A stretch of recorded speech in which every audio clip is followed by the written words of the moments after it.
Сегодня мы находимся в гостях у матери героя специальной военной операции Николая Леухина, посмертно награжденного Орденом Мужества. Людмила Николаевна родила и воспитала 3 сыновей, и все они стали военными.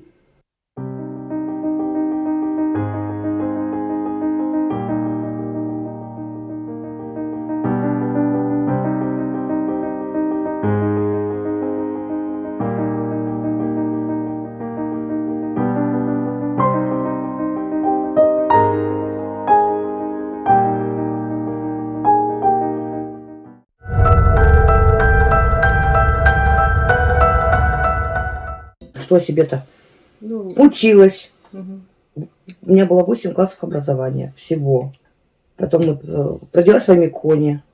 Переехали в Томот. У меня там родители, бабушки, дедушки были. Потому что вся наша семья, они с севера. Поступила в медучилище. Не доучилась, потому что нас повели в морг на экскурсию. Я туда зашла и убежала. Больше туда не вернулась. Это не ваше. Не мое, да. Хотя я ничего такого не боюсь, я просто испугалась запаха. Ну, мне было 15 лет. 14 лет мне было, получается. 15 год шел. Вот. Потом пошла в связь работать. Получается, я связист-телеграфист 2 класса. А вообще у меня 5 профессий. Я повар, кондитер, ресторатор. Я мастер котельного оборудования. Я на это отработала. На котельных, на угле которые. И сама углем топила, и сама потом начальником была. И такого ничего обычного нету. Это в Томоте, да? Это в Томоте, да. В основном на севере. А так, в последнее время в магазине работала продавцом продуктовым. Все. Самое основное было то, что надо было детей просто поднимать и самой воспитывать их. Старшему сыну уже 34 года будет. Живет в Иркутске, у него там семья. Как его зовут? Зовут его Иван. Вот, он у нас отслужил в Чечне, он ветеран боевых действий. Сейчас он не служит нигде, но ждет повестку, потому что он там был, он знает, как это все делает. Хочется ему там защищать родину, да, вот у него менталитет такой, что вот надо, потому что он мужчина. Иду, да, ну, парня не научишь ничему за год, да, то, что вот они там вот находятся сейчас на службе. Раньше было 2 года служили, 3 года. Я, например, за то, чтобы служили по 5, по 25 лет, как раньше было. Да, мужик должен быть в армии. Мужик должен быть мужиком. У нас старший родился в Томоте. Вот, и это... Мальчики-то у нас такие были, что маму слушались. Нигде никогда ничего, никаких замечаний, нареканий не было. Сколько бы ни росли, ни в милицию, никуда не попадали вообще. Средний сын родился в Амурской области. В деревне. Знаю, что такое работа, что такое это, коровы, свиньи, все остальное. Так же жили там все. Получается, переехали тоже опять же в Томот, опять же на свою родину. И вот они там в школу ходили, и школу там они закончили. Тоже, получается, один был уже в Чечне, и 2-го забрали в армию. Он у нас год отслужил, как полагается. Тоже подписал контракт, сказал: мама, я остаюсь. Служил он в Хабаровске. Получается, вы как бы с детства им уже внушили, наверное, эту мысль? Ну, я всегда хотела, я всегда говорила, что пойдете в армию, там останетесь. Они категорически были против. Против? Да, они были очень даже против. Первый, когда ушел в Чечню, сам, я его туда не отправляла, он ушел сам контракт подписал. Второй пошел, контракт подписал, позвонил, сказал: мама, я еду туда, все. Я знала, что с ними будет все хорошо почему-то. Я не знаю с самого рождения. Почему вы были так убеждены, что мужчина, что ваши сыновья должны быть в армии? Ну, мужик должен быть мужиком. Ну, всегда так считали? Я всегда так считала, считаю, буду считать. Если мужчина не служил в армии, это тряпка. Извините, но это так. А откуда вот такое убеждение? Может, кто-то отец вас так воспитывал или что-нибудь? Да, меня воспитывал папа. Я ходила на бальные танцы, я ходила на самбо когда-то. Что там, может быть, папа меня держал в ежовых рукавицах. И со своими детьми я никогда не сюсюкалась, я этого терпеть не могу.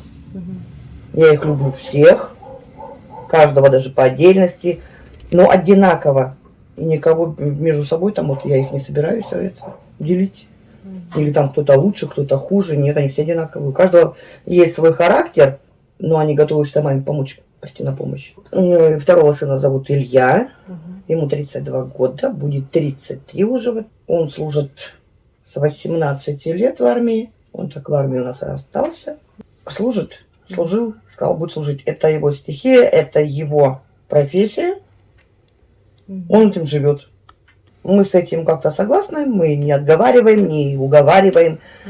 У меня даже невестка согласна, что да, она мужа поддерживает во всем. Мы обе уверены, что все будет хорошо.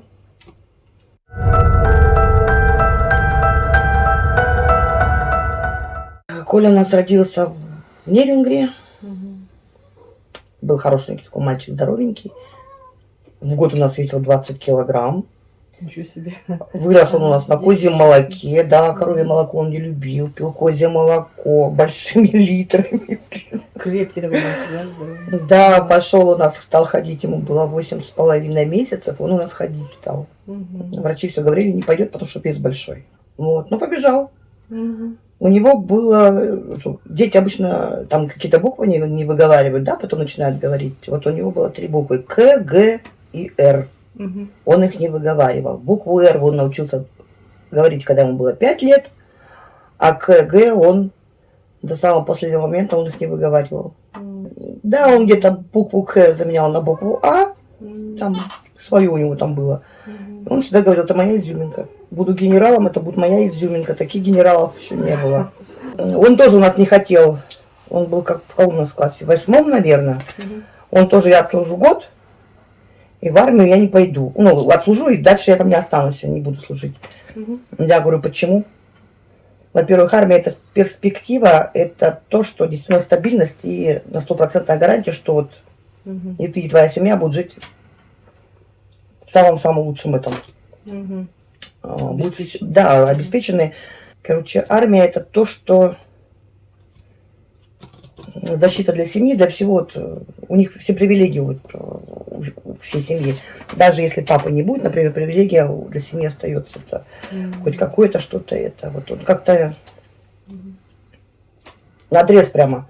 Год отслужу и все. И у него получается, он здесь отучился в Якутске, поступил в Алданский техникум.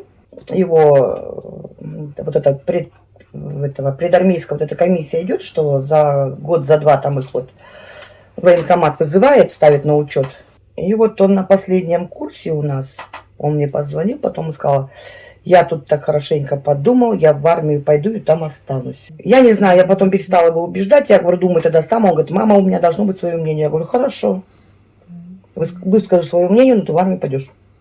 Он говорит, нет, не пойду. На этом мы как-то это... И вот через год он мне это... Все, я тут подумал, я хочу быть таким, как мои братья. Я хочу, чтобы у меня была такая семья, вот как у моего брата. Я хочу, чтобы у меня вот так же все это было. Я приду с армии, год отслужу, год, и пойду учиться дальше на высшее, на военное. В итоге получилось так. Его в июне забирают в армию. А в ноябре месяце он мне звонит и говорит, мама, я подписал контракт. В июне 21-го он пошел в армию, в ноябре 21-го подписал контракт. И контракт подписал, он пошел снайпером в Белоруссию. На учения они поехали. Оттуда воззвонил, нам все было хорошо. Он до победного нам никому ничего не говорил, ни мне, ни деду, ни бабушке. Все, в итоге получилось так. Кто-то оттуда уехал, он сам написал бумагу и остался там. Но получилось так, как получилось. Это было его убеждение. Это... Получается, он просто туда попал по своему убеждению. Он этого хотел.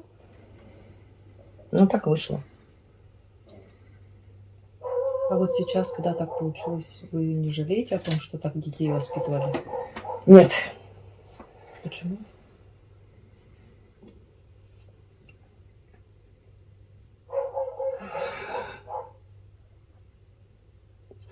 Ну, наверное, потому что это... Нет, я не жалею.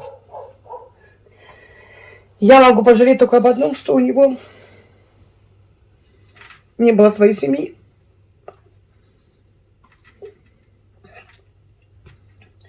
Своих детей. Что не оставил наследство.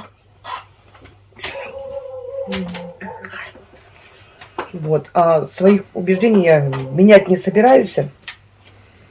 потому что неизвестно, что будет и как оно будет, да, и если придется, не дай бог, что случится, и придется всем идти, я так думаю, что все встанут и пойдут. У нас в семье, даже вот у меня невестка говорит, она говорит, если надо будет, я тебе внучку твою оставлю, а сама пойду за мужем. Потому что надо свою родину как-то защищать. Если не мы, то кто? Только из-за этого. Поэтому я говорю, я благодарна тому, что вот у меня появились такие вот дети, благодаря их папе. Я ни о чем никогда не жалела, и поэтому у меня только одна гордость о них.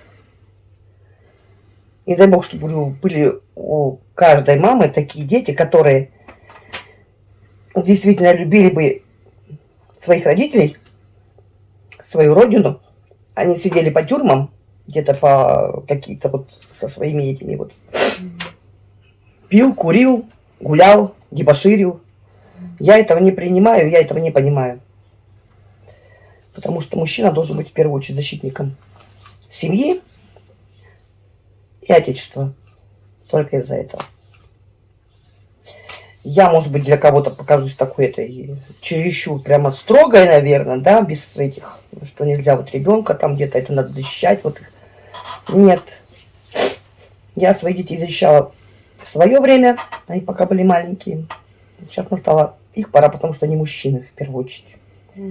Поэтому они защищают свои семьи, свою родину. У них профессия такая, родину защищать, поэтому я больше даже нечего сказать. Спасибо вам, Людмила Николаевна. Именно матери направляют своих детей. И сегодняшняя наша встреча с Людмилой Николаевной говорит о том, что матери хотят гордиться своими детьми, своей страной, своей родиной.